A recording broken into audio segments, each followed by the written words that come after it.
ध्यान रखिए कुछ छोटी छोटी बातों का, तो कोलियस गर्मी में मरेंगे नहीं। वो कौन कौन सी बातें हैं, कोलियस का क्या स्वभाव है, उसको कैसी मिट्टी चाहिए, कितनी सनलाइट कंडीशन चाहिए, कोलियस के बारे में डिटेल में बात करते हैं। हालांकि मेरे पास कोलियस के बहुत प्लांट नहीं हैं, लेकिन ये प्लांट मुझे बहुत पसंद हैं और ये बहुत रंग ऐड करते हैं आपकी बगिया में। ये 2 कलर के प्लांट हैं मेरे पास। दरअसल मैं सब्जियां ज़्यादा उगाती हूँ, तो फिर ऑर्नामेंटल बहुत सारे नहीं कर पाती, क्योंकि कुल मिलाकर फिर बहुत ज़्यादा हो जाता और मुझसे संभलता नहीं। लेकिन कोलियस का एक ना एक प्लांट मेरे बगीचे में हमेशा रहता है।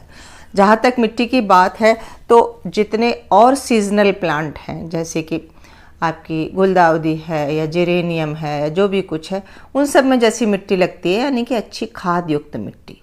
और कुछ टिप बताऊं उससे पहले मैं ये बताऊं कि ये देखिए, इसमें जो ये ऊपर बाल निकल रही है, ये अंकुर निकल रहा है, जिसे मंजरी कहते हैं, जिसमें बीज बनता है, जो कि तुलसी में भी होती है। देखिए कितने सारे अंकुर निकल रहे हैं। ये कोलियस की नई कटिंग है जो मैंने महीने भर 1.5 महीने पहले लगाई थी। तो ये बीज कभी निकलने ही नहीं देना चाहिए।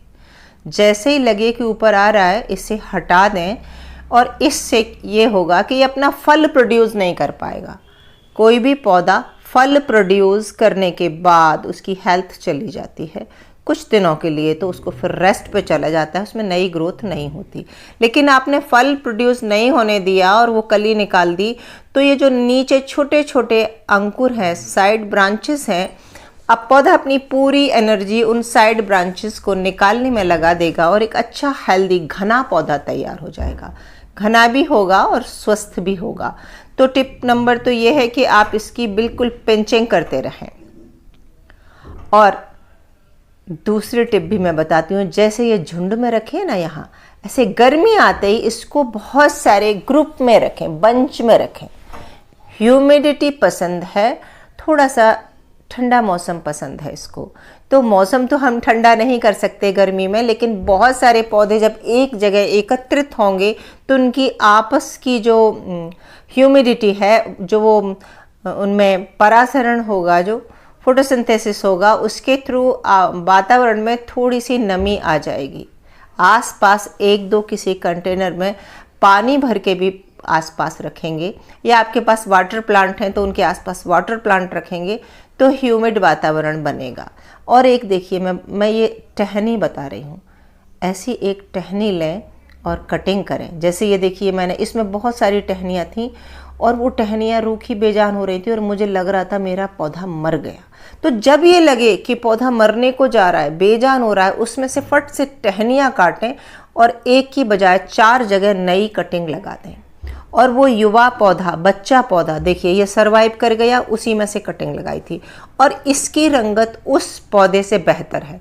हालांकि अच्छा हुआ कि मेरा वो पौधा भी मरा नहीं, क्योंकि मैंने उसे छाया में एक कोने में रख दिया था, उसको मन माफिक मौसम मिल गया और उसमें से भी नया अंकुरण हो गया। लेकिन यदि वो मर भी जाता तो मुझे चिंता नहीं होती। ये देखिए, उसमें से मैंने बहुत सारी कटिंग लगा के इधर की थी। और अब ये जो नई कटिंग है, मान लीजिए हमने मार्च में लगाई, फरवरी में लगाई, ये मेरी फरवरी की लगी हुई है, तो हम इन्हें 2 महीने गर्मी के आसानी से निकाल लेंगे। बस इनकी पिंचिंग करते रहेंगे, इन्हें ग्रुप में रखेंगे, इनकी मिट्टी को मॉइस्ट रखेंगे, ताकि इनको मॉइस्चर पसंद होता है, लेकिन पानी रुकना किसी भी पौधे को पसंद नहीं होता। तो पानी न रुके और फुल सनलाइट में नहीं रखेंगे, ऐसी छत के ऐसे कोने में रखेंगे जिसमें सुबह की धूप आती हो या छनकर धूप आती हो, इनडायरेक्ट लाइट आती हो। और घर में बगीचा है तो बड़े पेड़ के नीचे, या आपके बालकनी में है तो दीवार के सहारे रखें। दीवार के सहारे नीचे पौधा रखने पर ज़्यादातर धूप नहीं आती, और अगर सन का डायरेक्शन सीधा दीवार की तरफ जाता है तो आप फिर उस दीवार पर रखें जहाँ मॉर्निंग की तो लाइट आ जाए, लेकिन फिर जैसे ही 10-11 बजे उसके बाद की लाइट ना आती हो। कुल मिला के लाइट से बचाना है आपको, मॉइस्चर रखना है, ग्रुप बना के रखना है, ऊपर की टिप सारी पिंच कर देना है, और कटिंग तो लगाना ही लगाना है। भीषण गर्मी में भी इसकी कटिंग लग जाती है। कटिंग जब भी लगाएंगे तो रूटिंग हार्मोन हो तो वो लगा दें, अगर मई में लगा रहे हैं तो, मार्च अप्रैल में तो ऐसे ही लग जाएगी। और रूटिंग हार्मोन नहीं हो तो एलोवेरा जेल लगा दें और कटिंग्स को बिल्कुल मॉइस्ट एरिया में एक कोने में एक तरफ रखें, बार बार हिलाएं नहीं, तो आपके पास एक शानदार नया पौधा होगा मजबूत। उम्मीद करती हूँ कि ये इतनी जानकारी आपके बहुत काम आएगी। कैसा लगा वीडियो कमेंट करके ज़रूर बताइए। मिलते हैं अगले वीडियो में, तब तक के लिए नमस्कार।